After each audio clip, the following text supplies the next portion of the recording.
Good day students. Today we will complete the second part of determination of income and employment. In this topic we will include the derivation of saving and consumption curve, investment multiplier and determination of income and employment through AD and AS approach as well as saving and investment approach. Let's derive saving curve from consumption curve. Here we are given the saving curve as well as the income curve. From this curve we will be deriving saving curve, that is SS. The first step is take OC equal to OS. This OS shows the dis savings or negative savings. OS is the autonomous consumption because at zero level of income consumption is C. This OS area should be equal to OC area should be equal to OS. Now next step is find out the break-even point, where the break-even point is there where we don't have any savings and consumption is equal to income. So the point where the zero savings are there, that point is known as break-even point. Here APC is equal to 1. Draw a perpendicular line straight from E to E1 here.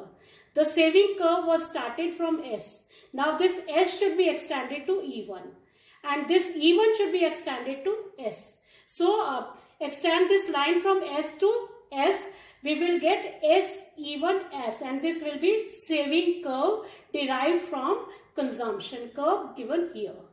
This can also be derived from in case of equation also, we can derive the saving functions equation from consumption functions equation as we did in the previous video. Let's take one example. C is given as 0 plus 0.7y. Here you should know this 200 denotes C bar and that was the equation of consumption function. 0.7 is the MPC, that is marginal propensity to consume, and Y denotes income. This equation of the consumption function is C bar plus BY. So this equation is given as the consumption functions equation. Now we can calculate the saving functions equation by applying or using the values given in consumption functions equation. If we are deriving saving functions equation, this 200 will be converted into minus 200 because these are negative savings, and if you are taking the autonomous consumption then it becomes plus 200. Minus this 0.7 was the MPC here. We can convert it into MPS to complete the equation of saving function because 1 minus B was MPS. And 1 minus B, it will be 0.3. 0.3 will be MPS. So completing the equation, S will be equal to minus 200 plus 0.3y, and this will be the equation of saving function. Now let's move on to consumption curve from straight line saving curve. We are given this curve, straight line saving curve. From here we will be drawing CC curve or consumption curve. Take OS equal to OC. Here is the savings, this is the consumption. The saving curve will start from S. And this because we have the minus savings here and this is autonomous consumption. Then at break-even point we know that consumption is equal to Y. We have to determine the break-even point. How? Because here at point E we have zero savings. So from point E1, this is E1. From point E1 we will draw a perpendicular line upwards up to B. Joining this E1 to B, here it will be the break-even point. At this point APC is equal to 1 or consumption equal to Y. So the starting point of consumption curve was C. Join this C with B and extend this B point with C. So the new curve or consumption curve drawn will be CBC. Let's take another example in which we will be deriving the consumption functions equation from the saving functions equation. Here we are given the saving functions equation. The example is S equal to minus 80 plus 0.4y. Here minus 80 is the minus savings, that is minus C bar. 0.4 is the MPS because it is the saving functions equation, and we also know that consumption functions equation is C bar plus BY. Let's derive this equation from here. This minus 80 will be converted into 80 to make it C bar. 0.4 will be converted into MPC by deducting the value of MPS from 1, we get MPC, and it will be 0.6, 1 minus 0.4. So the equation derived from saving function to consumption function is the C equal to 80 plus 0.6y. And that's how we can derive saving functions equation from consumption functions equation, and vice versa. Now we will study the concept of investment multiplier. In the second topic, we will study investment multiplier. In multiplier means the multiple change in income due to change in investment. It shows the direct relationship between with the MPC, and it is also denoted by the K, which is shown by the change ratio of change in income to change in investment. Let's study in detail. To estimate the value of multiplier, commonly we use these formulas.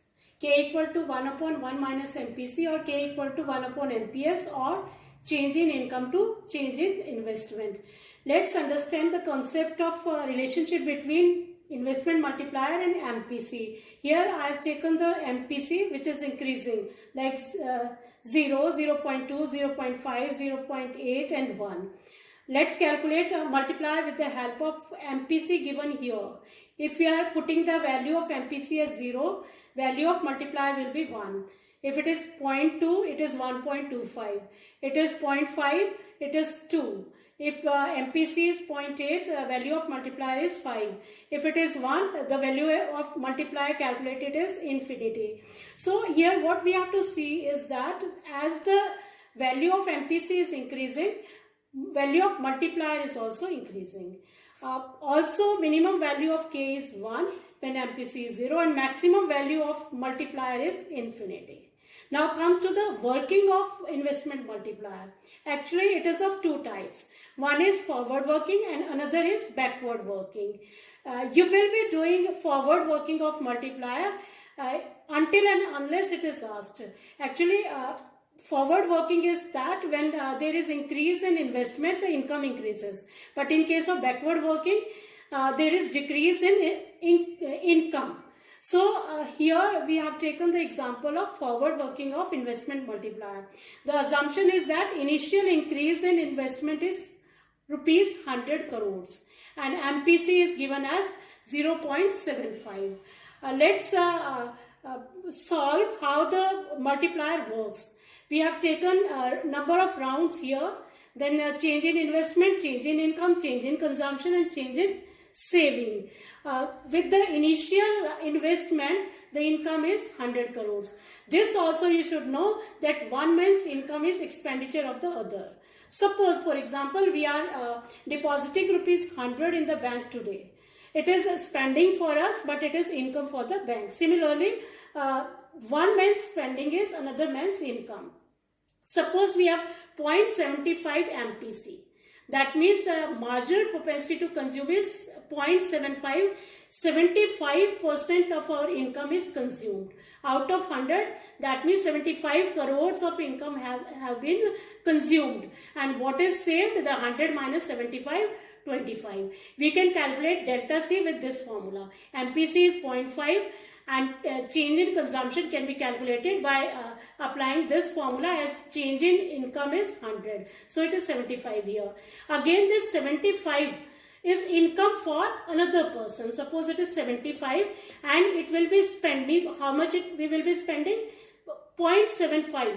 Our MPC, that means 75% will again be spent and the value is 56.25. Again, the saved income is 18.75 and then this 56.25 will be here. It will be income for another person, 56.25, and the consumption will be again 75%, 42.19. It is 75% of this, and the change in saving will be 14.06. So that is how all rounds will be completed, and we will be finding that the income, this investment of rupees 100 crores has multiplied our income by 4 times. It is 400 crores. And what we are doing, that 75% of our income is spent on consumption. It should be 300, means 0.75 of 400, and 25% of 400 is saved. it is 100 crores. And that's how the investment multiplier works. Horizontal arrows like this. It shows that with increase in consumption, there is increase in income. And these downward sloping arrows, they show that as income increases, consumption also increases. So you should know the meaning of these arrows. Now, this type of working is known as forward working of investment multiplier. Let's solve the numerical examples of investment multiplier. First example I have taken as, suppose income increases by 10,000 crores and investment expenditure rises by rupees 1,000 crores. We have to find out K, that is multiplier, and MPC, marginal propensity to consume. We can use this formula because we have these two figures. K is equal to delta Y upon delta I. It is 10,000 upon 1,000. It gives us 10. That means income has been multiplied by 10 times. The MPC we can calculate as we have the multiplier as 10, putting the value of multiplier here, K equal to 1 upon 1 minus MPC. We can calculate MPC 1 upon 10 equal to 1 upon 1 minus MPC. 10 minus 10 MPC equal to 1, or MPC is equal to 0.9. Similarly, in second example, suppose we are given MPC as 0.75. Investment change is rupees 500 crores. We have to find out change in income and change in consumption. Using these three formulas only, suppose K is equal to 1 upon 1 minus MPC. So K can be calculated by putting the value of MPC 1 upon 1 minus 0.75. It is 4. Now K can also be calculated by the formula change in income to change in investment. Or 4 is the value of K. Putting the value of K here, we get delta Y upon 500 is our change in investment which is given.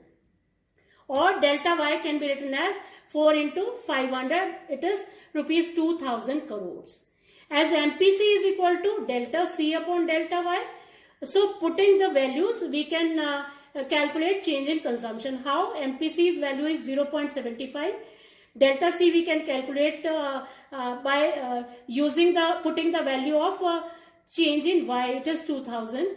So delta C will be equal to 0.75, cross multiply it, 0.75 into 2000. It is equal to rupees 1,500 crores. So that was all about the investment multiplier. You can solve any type of examples given to you using these formulas. Let's move on to the equilibrium level of income now. The last topic of today is the determination of income and employment through two approaches. One is aggregate demand and aggregate supply approach, and second one is saving and investment approach. Children, to determine the level of income, we will have to assume 5 points. One is there is short period.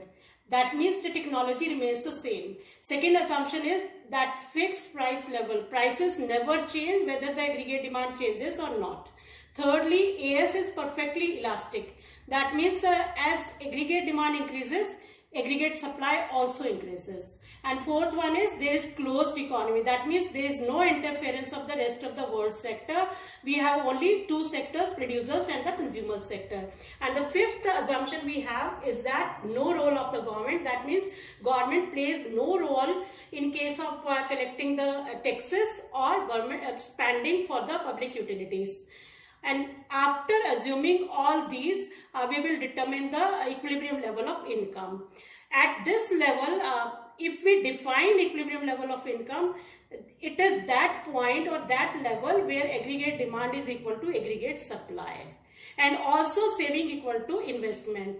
Let's solve it with the help of equation. As AD is equal to AS at equilibrium level, and we know that AD is equal to C plus I because these are the two components of aggregate demand. AS is equal to C plus S because these are two components of aggregate supply or AS. So putting these two values here in AD C plus I and in AS C plus S. So cut C by C, we get I equal to S, that is saving equal to investment. Let's solve this with the help of a schedule. We have aggregate demand and aggregate schedule. Income is here, all figures are rupees in crores, and consumption is here. And investment is fixed, it is planned investment, autonomous investment, which never changes. Saving we can calculate by deducting the value of consumption from income, and it has been calculated here. Aggregate demand you can calculate by adding the two components C plus I. This is calculated here. Similarly, AS can be calculated by adding C and S, consumption and saving, and all figures are here. What we notice here is that up to this level, when the income level is 0 and 10, here aggregate demand is more than aggregate supply. When level of income is 20, aggregate demand is also 20 and aggregate supply is also 20, and at this level there is equilibrium level of income, and on the same level saving and investment are same. And after that, what happens? Aggregate demand is less than aggregate supply. Like at 40, when income is 40, aggregate demand is 30 and aggregate supply is 40. And as the level is increasing, like 40 to 50, again the aggregate demand is less than aggregate supply as 35 and 50. This all can be presented on the graph. I have taken the graph without the schedule because now you all know what is the shape of the aggregate demand curve and what is the shape of aggregate supply curve. Aggregate supply curve is a 45-degree line starting from origin. Aggregate demand curve starts from above the origin on y-axis side. This is AD. The point of intersection, that is where the aggregate demand curve intersects aggregate supply curve, this is point E. At this level, at point E, this equilibrium level of income is determined. So equilibrium level is here, because at this level both these AS and AD are equal. Similarly, if we are taking the diagram of saving and investment, you all know the curve is always a flat curve, horizontal line parallel to x-axis, and saving curve starts from the negative. It goes from here to S. This is SS curve, saving curve. Here the income is, the savings are 0. So the point of intersection of saving and investment is here. That means here the saving is equal to investment. So this level determines the equilibrium level of income at this point. You may mark it as E. Next, I'll take up the point of equilibrium, whether it can be above the equilibrium level, that above this E or below this E. It can happen in case of the when there is excess demand or deficient demand. Suppose I have taken these two diagrams along with this. This is full employment equilibrium, where these both AS and AD are equal. This level of income is known as full employment equilibrium. So here E is the full employment equilibrium. If aggregate demand exceeds aggregate supply, that is, suppose aggregate demand curve was here, and now it has been exceeded to here or upward. So this new aggregate demand curve cuts this AS curve at E1. At this point, it is over full employment. That means the economy has full employment here. It has attained full employment here. So there will be no effect on the employment at this point. The gap between this full employment at up to here, or we can write it as E and S, this gap. This is known as inflationary gap. And when the level of this equilibrium is below the full employment equilibrium, suppose the aggregate demand is less than the full employment equilibrium, like here, AD is less than AS. This was the full employment equilibrium level. The AD curve is below this full employment equilibrium curves of AD. It has been taken here, AD2. This curve cuts AS curve at E2. Here, there is underemployment equilibrium, means we have gap, we can increase the level of employment to reach full employment equilibrium. And the gap between this level and the full employment equilibrium level has been shown by ET, like this. This gap is known as deflationary gap. In this case, we have the deficient demand. In case of inflationary demand, in inflationary gap, there is excess demand. Children, let's solve all types of numericals which can be asked in an examination related to the equilibrium level of income.